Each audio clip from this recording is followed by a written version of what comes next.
I'm Dawn Michelle, President and CEO of the Troy Maryville St. Jacob Marine Chamber of Commerce. I am welcoming today on the podcast staff from Hoyleton Youth and Family Services, specifically Adam and Caitlin. Adam and Caitlin, welcome to the Hoyleton podcast, we will call this today, because we're featuring Hoyleton Youth and Family Services.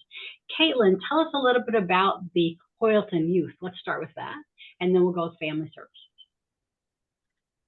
Yeah, so Hoyleton Youth, well, we serve a lot of youth in our agency in a lot of different ways. As an agency as a whole, so we have a foster care section of our agency where we serve youth in care. We have a LifeSet program, which serves kind of those older youth that are looking to transition, looking to learn like independent skills, help with housing, things like that. Me and Adam work in our behavioral health team. So we see a lot of kids for counseling services. We do family counseling, just any needs that the youth might have. We collaborate with caseworkers and help with what needs the children might have. Very nice. And Adam, give us the and family services portion. Yeah, that's pretty much everybody else, right? We have been youth and family services since not quite our inception. Hoyleton's been around for over 125 years. We started as a child orphanage, kind of grew into youth-driven services, specific, like Caitlin was saying, for kids that were involved with DCFS care. It's only been probably about the last decade or so that we really built a purposeful behavioral health or clinical program with outpatient services. So we serve individuals who have Medicaid or Medicaid eligible, and there's no age gap or age range. We basically say 5 and up.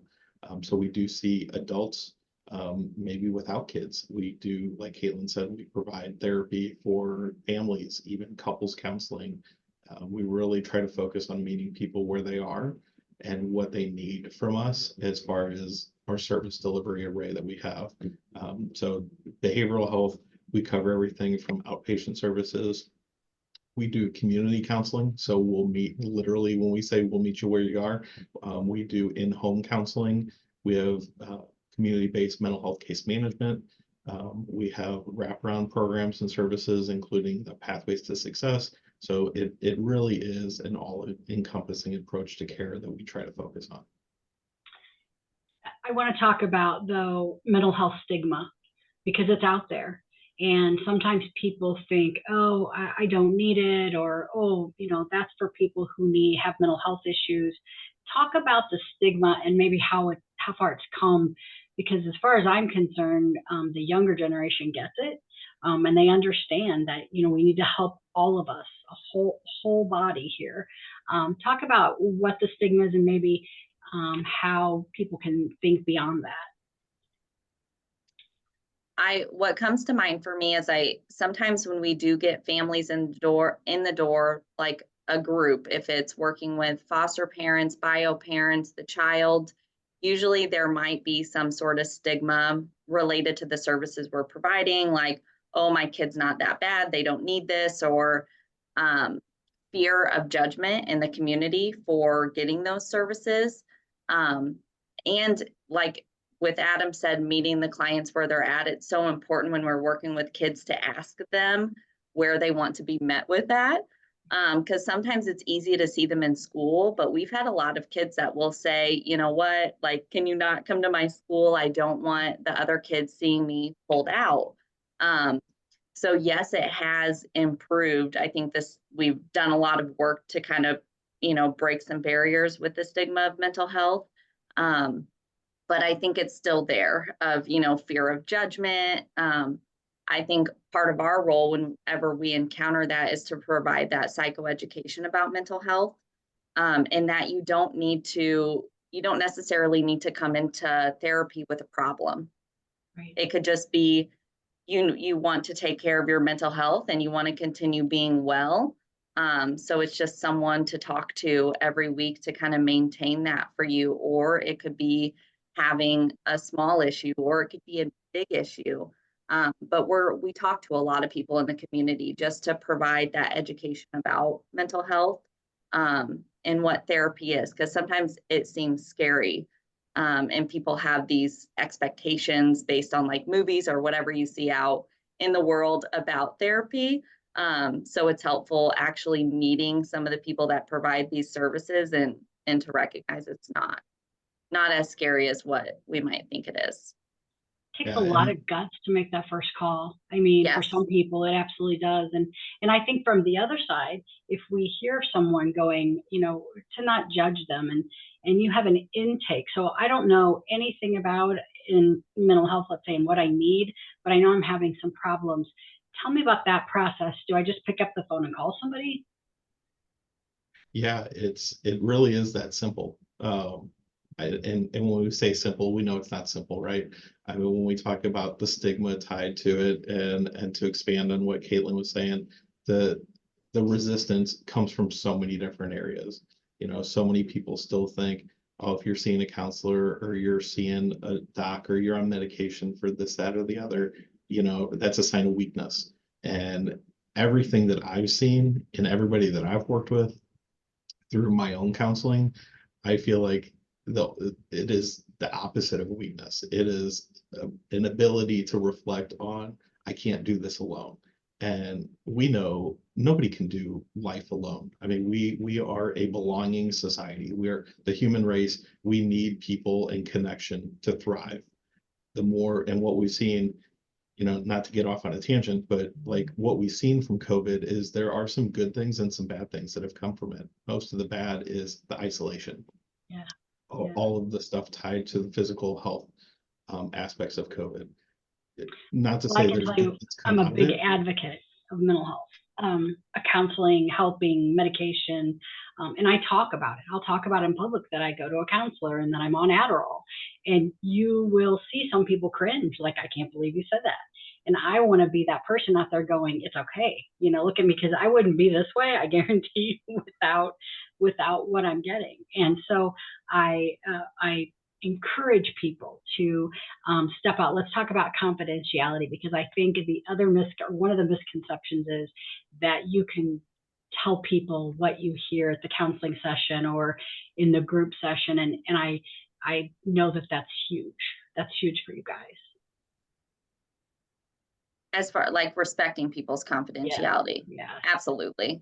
yeah. Yes, that's one of the first things that we talk to clients about whenever they come to our door, even if it's youth and the caregivers, what are we going to be communicating to the parent to protect that, the privacy of the child too, because they absolutely have rights, and we have to respect their confidentiality. But I know sometimes kids can be hesitant to have us talking to caregivers. But if you're having those conversations right up front of, hey, this is when I would have to break confidentiality, and explaining that very clearly to all the parties involved. If there is like a child wants us to talk to their teacher, we have a form, it's called a release of information, but it very specifically outlines like what I can and can't say to the teacher, because it is so important to keep everything confidential. And if we have clients in the lobby, like respecting if people are trying to have conversations with us out there, hey, let's go to a private space. We have a lot of private spaces here. We have a family therapy room, play therapy, art therapy room, all of our counseling offices. But yeah, I don't know if Adam wants to say anything more on that. Yeah, I mean, confidentiality is huge, because that's one of the core principles of why counseling can be so effective. Because when you think about it, you're like, oh, well, I talk to my friends about this, that, and the other. Well, your friends aren't bound by their license and their credentials, and like restricted by law on what they can and can't share with other people. So having somebody that up front, even though this is a stranger, essentially, like there is that building of trust, and that is what the therapeutic relationship is built on. But one of the foundations is we are restricted. we can't share information with really anybody. And what Caitlin even alluded to, even if we get like a release to share information, it's very specific. And we go over that in detail with the person, like, okay, this is what I can share, or what do you want me to share, is usually the question of not just what I can and can't share, but like, do you want me to share this or that? And that even goes for a kid. If we're seeing kids or adolescents, usually the magic age is like 13, that restricts like what we can and can't share with parents. Um, but even in that therapeutic relationship with a teenager, we'll tell both the youth and the parents, all right, these are things that I will share with you, regardless of if your child wants me to share this with you or not. And if these are the kind of the general things, everything else is off limits, and it's usually tied to like harm, whether that's potential self-harm or it's harming other people. Those are kind of the big picture things that like we cannot not share that. We're actually bound by law to share information if it's necessary to protect that individual. But outside of that, we're bound by these restrictions, which is, like I said, it's some of the core of why therapy can exist. And I talked about that because sometimes people, again, like you watch a movie or something and they share, and it doesn't happen that way. That's not reality. In fact, where I go to counseling, you enter in one door and you exit the other so that you don't come in contact with, others waiting, or, people are embarrassed, or it doesn't matter. It's very confidential. I want to just touch on that because I hear people asking that. What I found interesting, you have 8 dimensions of wellness, and I'd love to just quickly touch on that and tell me what that means and how it works. And I was fascinated, by the way, by the whole chart. Yeah, Andrea sent a nice graphic with that. I would say, I think this resonates with us and our team in Hoyleton as a whole, but we operate on a holistic approach. So we're not just seeing people and focusing on the emotional side or the thought side, or just limiting it to that. Often our families come into us, and like you said earlier, they may not know what they need. They may not know what services, what all is going on, but the 8 dimensions of wellness it's all about integrating. They all intertwine and play off of each other. And it helps just to achieve overall wellness. So some of them are emotional, spiritual, financial, social, occupational, intellectual, environmental, if I didn't say that one, but they all are so important, and they all work together to be well. And that's what we can help our clients with, is maybe they come to us and they are struggling with keeping their lights on, or with having food. Well, it's hard to focus on maybe a mental health concern when these needs are not being met yet.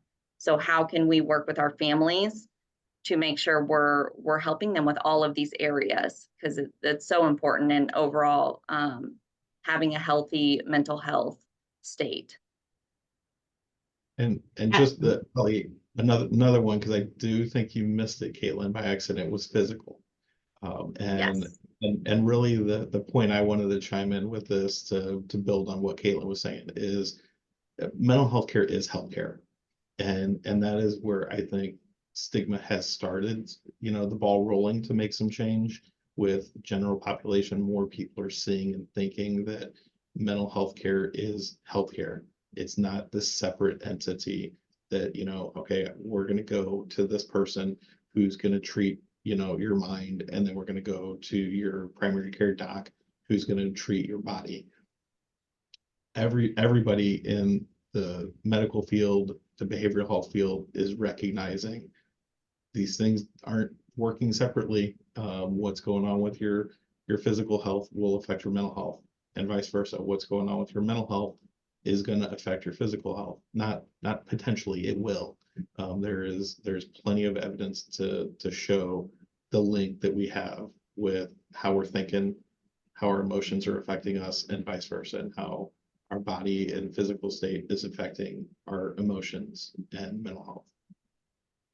So if someone called about any of these, you have specialists there that specialize in, I assume, a wide variety of topics. Yeah, we do have a lot of counselors who do some specialty work. Like Caitlin was alluding to, we have a nurturing parenting program and a trauma-focused CBT, so it's cognitive behavioral therapy that really focuses on traumatic experiences and events.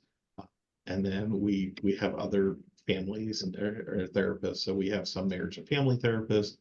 We have some individuals who focus just in general counseling practice. And then we also have social workers who focus on the clinical aspect of social work. So we really, like we said, we really try to hire people who can touch each aspect. And then we try to link clients with, you know, specialties whenever possible. If we've got a clinician who works better with little kids, we try to get them little kids. If we have a clinician who works better with different ages, whether that's adolescents or young adults, we try to focus in that.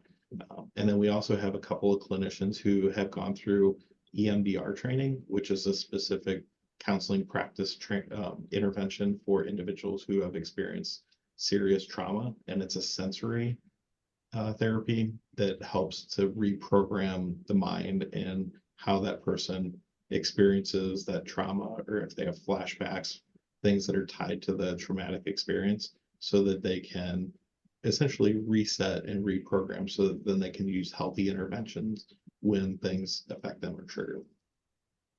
And I wanted to add, I think our team is really great about identifying if there's an additional need that maybe they're not the best for that. Do we have somebody in-house? Do we refer out? Adam mentioned the nurturing parenting program, but that is a trauma-informed parenting curriculum for a specific population. And often with that, the worker is doing parenting lessons with the parent.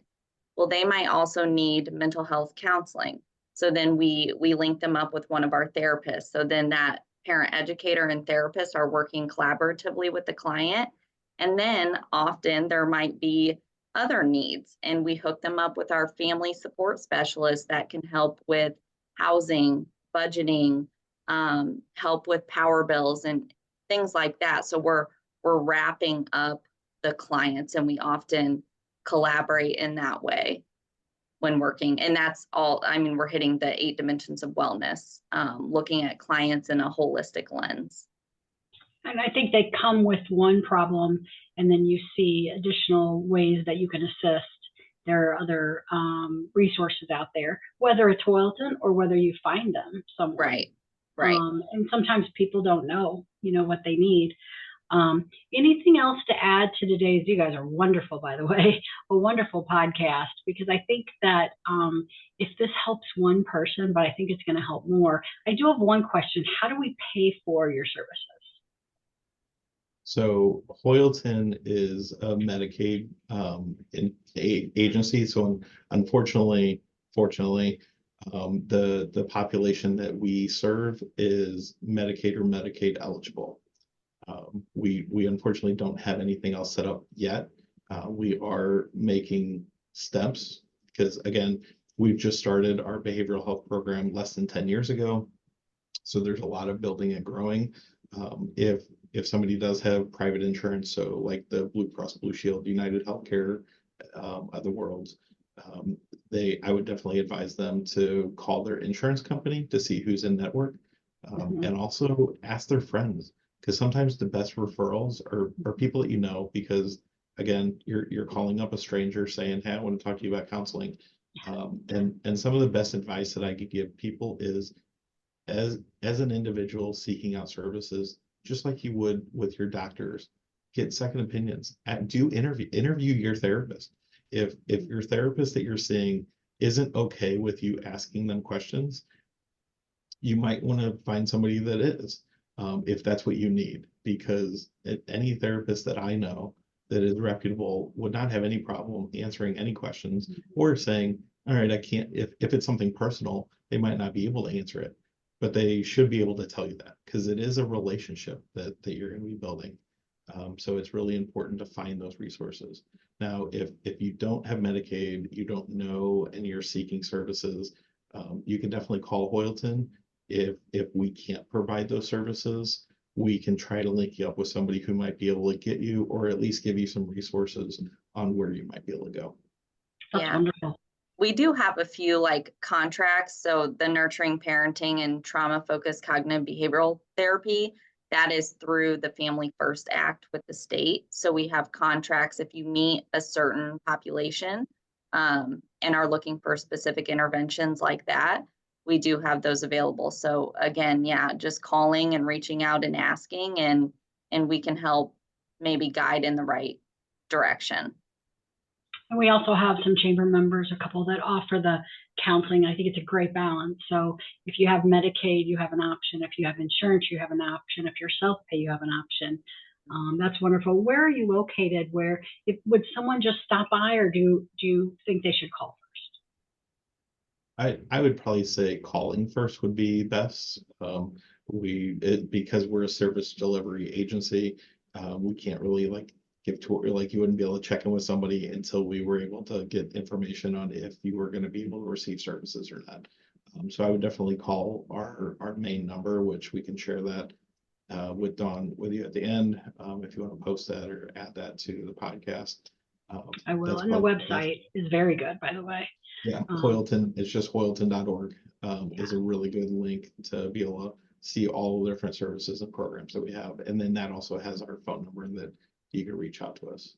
I was Yeah. fascinated when I did some research yesterday on all the services that you offer. I mean, There's a I lot. had no idea. Like I just kept going and going, and just to know that that's available in the community.